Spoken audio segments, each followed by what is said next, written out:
ಗುರುಜಿ ನಮಸ್ತೆ. ನಮಸ್ತೆ. ಇವತ್ತು ಬಾಳುಪೇಟೆಗೆ ಬಂದಿದ್ದೀರಾ.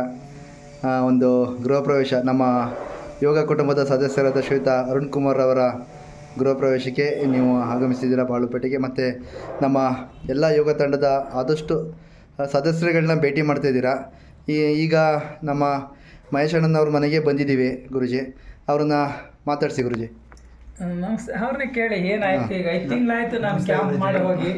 ಮಹೇಶ್ ಅಣ್ಣ, ಯೋಗ ಕ್ಲಾಸಿಗೆ ನಾವು ಸೇರ್ಕೊಂಡು ಯೋಗ ಕೆಲವೊಂದೆಲ್ಲ ಉಪಯೋಗ ಆಗಿದೆ ನಮಗೆ. ಗುರುಜಿ ಹೇಳಿದ್ರು ಈ ಅಲ್ಪುಡಿ ಮತ್ತೆ ಈ ಥರದ್ದೆಲ್ಲ ಒಂದು ಪ್ರಾಡಕ್ಟ್ ತೋರಿಸಿದ್ರು. ಅದನ್ನು ತಗೊಂಡು ಅದೀಗ ನಾವು ಬ್ರಷ್ ಮಾಡ್ತಾ ಇದ್ದೀವಿ, ಎಲ್ಲ ಅದರಿಂದ ಇದು ಮಾಡ್ತಾ ಇದ್ದೀವಿ. ಬಟ್ ನನಗೆ ಈ ಸಣ್ಣ ಪುಟ್ಟ ಪ್ರಾಬ್ಲಮ್ ಇತ್ತು ಹೊಸಡಲ್ಲಿ, ಅಂದರೆ ಅಲ್ಲೂ ಅಳ್ಳಾಡಿ ಅದಾಗೆ ಬಿದ್ದೋಗೋದು, ಈ ಥರ ಎಲ್ಲ ಆಗ್ತಿತ್ತು. ತುಂಬ ಪ್ರಾಬ್ಲಮ್ ಇತ್ತು. ಬಿದ್ದೋಗಿದೆ. ಬಿದ್ದೋಗಿದೆ. ಅದನ್ನು ಯೂಸ್ ಮಾಡಿದ್ಮೇಲೆ ಅಲ್ಲಿ ಸ್ಟಾಪ್ ಆಗೋಗ್ಬಿಟ್ಟಿದೆ. ಆಯ್ತಾ, ತುಂಬ ಚೆನ್ನಾಗಿದೆ ಪ್ರಾಡಕ್ಟ್. ಈಗ ಅಲ್ಲಿ ನೋವು ಬರ್ತಾ ಇಲ್ಲ, ಅಲ್ಲಿ ನೋವು ಇಲ್ಲ ಮತ್ತೆ ಅಳ್ಳಾಡೋದು ಅದು ಯಾವುದೂ ಇಲ್ಲ. ಈಗ ಡೈಲಿ ಅದನ್ನೇ ಯೂಸ್ ಮಾಡ್ತಾ ಇದ್ದೀರಿ? ಕುಮಾರಣ್ಣ ಅಂಗಡಿ ತಗೊಳ್ತೀನಿ. ಹೌದಾ? ಇಲ್ಲಿ ನಮ್ಮ ಅದೇ ಹೋಲ್ಸೇಲ್ ಕುಮಾರಣ್ಣ ಅಂಗಡಿಲಿ ಸಿಗುತ್ತೆ. ಬೆಳಗ್ಗೆ ಸಂಜೆ 2 ಸರಿ ಬ್ರಷ್ ಮಾಡ್ತೀನಿ.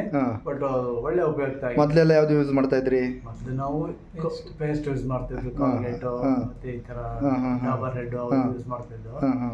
ಈ ಹಲ್ಪುಡಿ ಇವ್ರು ಕೊಟ್ಟ ಮೇಲೆ ಅದನ್ನ ಯೂಸ್ ಮಾಡ್ತಾ ಇದ್ವಿ. ಚೆನ್ನಾಗಿದೆ, ಅನುಕೂಲ ಆಗಿದೆ.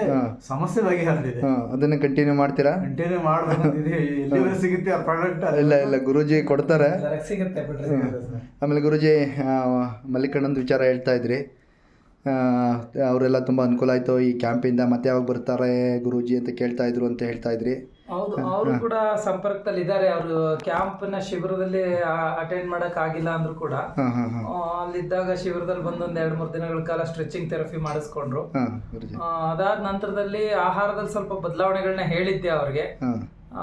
ಅದನ್ನ ಅನುಸರಿಸ್ತಾ ಇದ್ದಾರೆ. ಅವರು ಫೋನಲ್ಲಿ ಕೇಳ್ಕೊಂಡು ಫಾಲೋ ಅಪ್ ಮಾಡ್ತಾ ಇದ್ರೆ ಬೇಕಾದಂತ ಪ್ರಾಡಕ್ಟ್ಗಳನ್ನ ತರಿಸ್ಕೊಂತಾರೆ. ಅವ್ರಿಗೆ ಡಯಟ್ ಮಿಕ್ಸು ಮತ್ತೆ ಕಷಾಯ ಇದೆಲ್ಲ ಕೊಟ್ಟಿದ್ದೆ. ತುಂಬಾ ಅನುಕೂಲ ಪಡ್ಕೊಂಡಿದ್ದಾರೆ. ಆರಾಮಿದ್ದೀನಿ ಗುರುಜಿ. ಒಂದು 3-4 kg ತೂಕನೂ ಕಡಿಮೆ ಆಗಿದ್ದೀನಿ. ಮತ್ತೆ ನನಗೆ ಈಗ ವಾಕ್ ಮಾಡ್ಲಿಕ್ಕೆ ಈಗೆಲ್ಲ ಆರಾಮಾಗಿದೆ. ತುಂಬಾ ಹೆಲ್ಪ್ ಆಯ್ತು ಇದರಿಂದ. ಮತ್ತೆ ಬಂದಾಗ ಇನ್ನೊಂದ್ಸಲಿ ಸ್ಟ್ರೆಚಿಂಗ್ ಮಾಡಿಸ್ಬೇಕು, ನೀವು ಯಾವಾಗ ಬರ್ತೀರಿ ಈ ಕಡೆ ಹೇಳಿ ಅಂತ ಕೂಡ ಅಪೇಕ್ಷೆ ಪಡ್ತಾ ಇದ್ರು.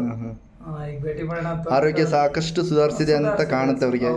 ತುಂಬಾ ಬದಲಾವಣೆಗಳಾಗಿದೆ. ಅದನ್ನ ಅವಾಗ ನನ್ನ ಜೊತೆ ಫೋನಲ್ಲಿ ಹಂಚ್ಕೊಳ್ತಾ ಇರ್ತಾರೆ. ಇಲ್ಲ ಗುರುಜಿ, ಸಾಕಷ್ಟು ಜನರಿಗೆ ಈ ಒಂದು ಕ್ಯಾಂಪಿಂದ ಬಹಳಷ್ಟು ಅನುಕೂಲ ಆಯಿತು. ನಮ್ಮ ಈ ಸಲ ಏನು ಶಿಬಿರ ಮಾಡಿದ್ರಿ ನೀವು, ಬರೀ ಯೋಗನೇ ಹೇಳ್ಕೊಡ್ಲಿಲ್ಲ, ನೀವು ಧ್ಯಾನನೇ ಹೇಳ್ಕೊಡ್ಲಿಲ್ಲ, ಮತ್ತು ದೈಹಿಕವಾಗಿ ಏನು ಯಾವ್ಯಾವ ಥರ ಎಲ್ಲ ಥೆರಪಿಗಳಿದೆ ಅದನ್ನು, ಮತ್ತು ಆಹಾರದ ಕ್ರಮಗಳು ಮತ್ತು ಎಲ್ಲನೂ ಹೇಳ್ಕೊಟ್ರೆ ಸಾಕಷ್ಟು ಅನುಕೂಲವನ್ನು ಪಡ್ಕೊಂಡ್ವಾ ಅಲ್ವಾ ಮಹೇಶಣ್ಣ? ನೀವು ಸ್ವಲ್ಪ ವಾಕ್ ಜಾಸ್ತಿ ಮಾಡ್ತಾ ಇದ್ರಿ. ಆಮೇಲೆ ಶಿಬಿರದಿಂದ ಈಚೆಗೆ ಒಂದಿನೂ ತಪ್ಪಿಸ್ತಾ ಇಲ್ಲ, ಯೋಗ ಕಂಟಿನ್ಯೂ ಬರ್ತಾನೆ ಇದ್ದೀರಿ. ನಾನು ಪಕ್ಕಾ ವಾಕ್ ಮಾಡ್ತಾ ಇದ್ದೆ ಮೊದಲೆಲ್ಲ. ಶಿಬಿರಕ್ಕೆ ಶುರು ಆದ್ಮೇಲೆ ಅಲ್ಲ, ನೀವು ನಿಮ್ಗೆ ಈಗ ಯೋಗಕ್ಕೂ ಏನ್ ವ್ಯತ್ಯಾಸ ಗೊತ್ತಾಗ್ತಾ ಇದೆ? ಯೋಗನೇ ಒಂಥರ ಡಿಫ್ರೆಂಟ್ ಆಗಿರುತ್ತೆ. ಆ ಒಂದು ಸೂರ್ಯ ನಮಸ್ಕಾರ,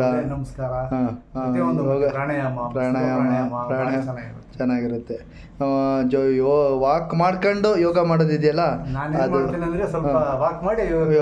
ಅದು ಯಾಕೆಂತಂದ್ರೆ ನಮ್ಮ ಪೂರಕವಾಗಿ ನಮಗೆ ಸ್ಪಂದಿಸ್ತವೆ, ಕೈ ಕಾಲುಗಳೆಲ್ಲ ಸ್ವಲ್ಪ ಫ್ರೀ ಆಗ್ತವೆ, ಅತ್ಯುತ್ತಮವಾಗಿ. ಹೌದು. ಓಕೆ ಗುರುಜಿ, ಥ್ಯಾಂಕ್ ಯು ಗುರುಜಿ. ನೀವೆಲ್ಲರೂ ಮುಂದುವರ್ಸ್ಕೊಂಡು ಹೋಗ್ತಾರೆ, ತುಂಬಾ ಸಂತೋಷ. ಇದೇ ರೀತಿ ಇನ್ನೂ ಹೆಚ್ಚಿನ ಜನರಿಗೆ ಇದನ್ನ ತಲುಪಿಸಿ, ಇದನ್ನ ಬೆಳೆಸಿ, ಇದನ್ನು ಎಮ್ಮರವಾಗಿ ಬೆಳೀಲಿ. ಮನೆಗೂ ಕೂಡ ಯೋಗ ಅನ್ನುವಂಥದ್ದು ಖಂಡಿತ ಗುರುಜಿ ಬೇಕು.